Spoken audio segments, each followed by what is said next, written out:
संगम की धरती पर इन दिनों महाकुंभ का आयोजन हो रहा है और हर दिन लाखों करोड़ों लोग यहां पर पुण्य कमाने के लिए आ रहे हैं। लेकिन दिल्ली से आए एक शख्स ने यहां पर महापाप किया।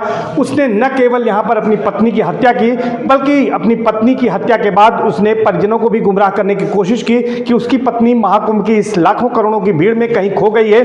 यह शख्स दिल्ली से आया अशोक वाल्मीकि था, जो कि अपनी पत्नी के साथ आया और यहीं पर 18 तारीख को उसने ये कमरा लिया था। ये संजय बिंद का लॉज है और उनकी मां धन्नी देवी यहां पर रहती हैं। उन्होंने यहां पर इस लॉज को किराए पर दिया और सिर्फ 500 रुपए लिया। उन्होंने कोई आईडी नहीं ली थी। यहां पर सिर्फ एक तखत था और इतने सामान पहले से पड़े हुए थे।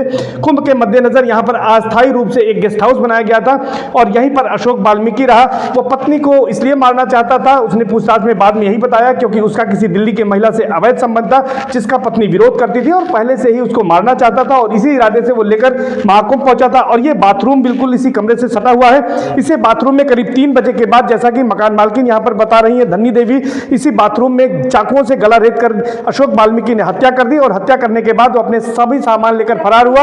और जिसके बाद यहां पर जो अन्य लोग यहां पर किराएदार रहते हैं, जब वो बाथरूम के लिए सुबह आए तो बाथरूम में देखा तो लाश पड़ी थी, जिसके बाद पुलिस को सूचना दी गई। इस मामले में चूंकि यहां पर कोई आईडी नहीं थी, इसके साथ साथ कोई सामान जो है आरोपी पति ने, अशोक ने नहीं छोड़ा था, जिसके चलते पुलिस ने लावारिस में शव का पंचनामा कर पोस्टमार्टम के लिए भेज दिया।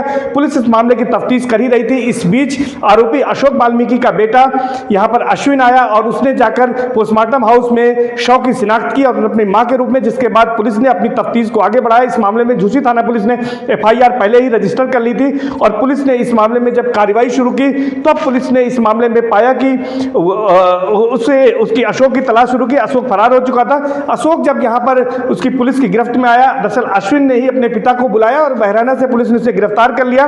पुलिस ने जब सख्ती की तो अशोक ने पूरी बात को कबूल किया। उसने बताया कि वो अपनी पत्नी को अवैध संबंधों के चलते, उसका पत्नी विरोध करती थी, जिसके लिए मारना चाहता था। इसके पहले वो हरिद्वार भी ले गया था, कई महीने से वो मारना चाहता था, इसीलिए वो महाकुंभ में यहां पर पहुंचा था और यहीं पर आकर उसने पत्नी की हत्या कर दी।